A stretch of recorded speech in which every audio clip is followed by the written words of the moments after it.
उत्तर प्रदेश के बिजनौर जिले के छोटे से गांव चांदपुर में एक परिवार रहता था। रमेश सिंह का परिवार। रमेश सिंह पुराने ख्यालों के इंसान थे, लेकिन गांव में उनकी इज्जत भी थी और पैसा भी। उनका बेटा अंकित सिंह 28 साल का पढ़ा लिखा लड़का था, जो नोएडा में एक प्राइवेट कंपनी में काम करता था। रमेश सिंह अपने बेटे की शादी बड़े धूमधाम से करना चाहता था। रिश्ता आया प्रियंका शर्मा नाम की लड़की का। वो मुरादाबाद की रहने वाली थी, बीए पास और दिखने में बेहद सुंदर। बात बन गई और फिर जल्द ही अंकिता और प्रियंका की शादी तय हो गई। शादी पूरे गांव में चर्चा का विषय बन गई थी। दूल्हा घोड़ी चढ़ा, बैंड बाजा बजा और बारात निकाली। पूरी शान से सब कुछ एक सपने जैसा लग रहा था, मगर किसी को क्या पता था कि ये सपना जल्द ही एक डरावने सच में बदलने वाला था। शादी के बाद सब कुछ सामान्य लग रहा था।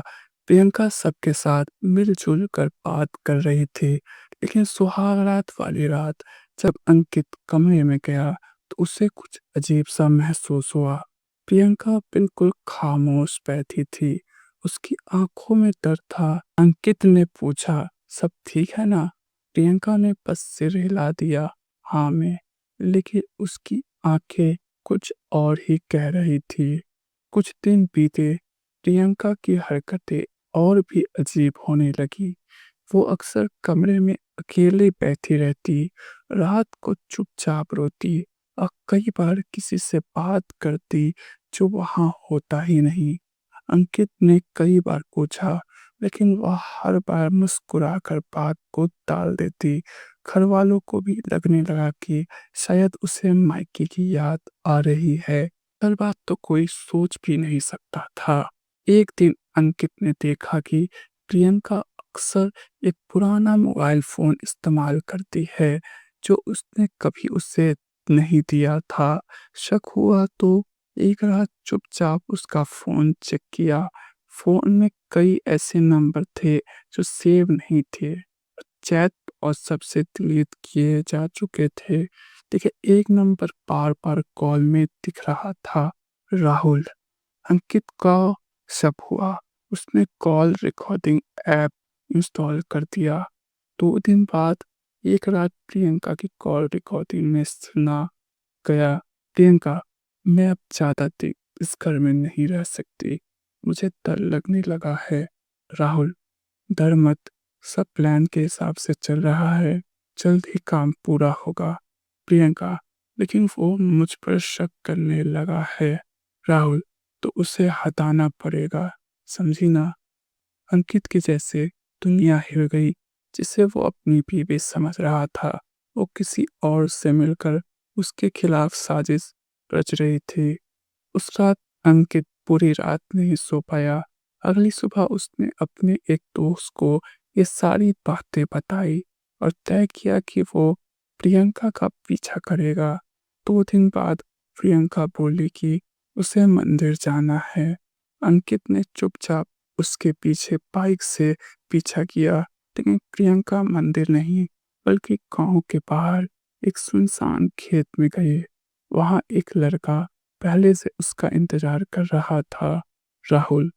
वो दोनों काफी देर तक आपस में बहस करते रहे, लेकिन तभी प्रियंका ने राहुल को एक थैला दिया। राहुल ने अच्छे से देखा तो थैले में कुछ जहरीले दवाई और प्लेट जैसे हथियार थे, और शक यकीन में बदल चुका था। अंकित ने तुरंत पुलिस को फोन किया और पूरी बात बताई। पुलिस ने उसी रात प्रियंका और राहुल की फोन टैपिंग शुरू कर दी। 3 रात बाद 2 बजे रात को जब पूरा घर सो रहा था, प्रियंका धीरे धीरे उठी और रसोई में गई। वहां से कुछ जहरीला पदार्थ लेकर वो अंकित की तरफ बढ़ी, लेकिन जैसे ही वो कमरे में घुसी, पुलिस पहले से वहां मौजूद थी।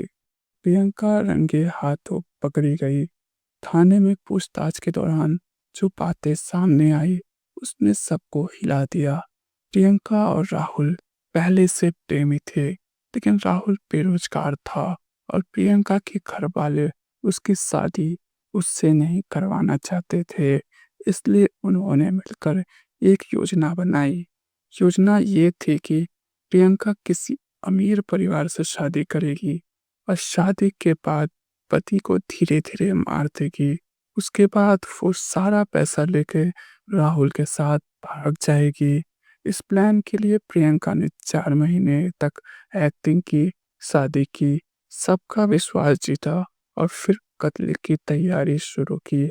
पुलिस ने राहुल को भी गिरफ्तार किया और दोनों पर हत्या की साजिश, विशेष आपराधिक तंत्र और विश्वासघात की धाराओं में मुकदमा चलाया गया।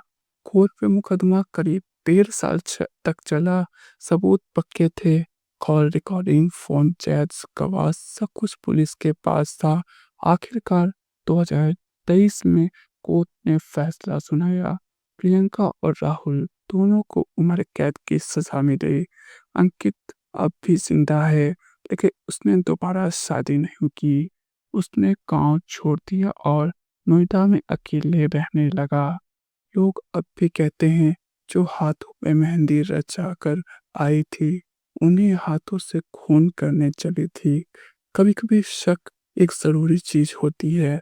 रिश्तों में भरोसा ज़रूरी है, लेकिन आँख मूंद कर नहीं। हर मुस्कुराता चेहरा सच नहीं होता और हर प्यार का दिखावा सच्चा इरादा नहीं होता।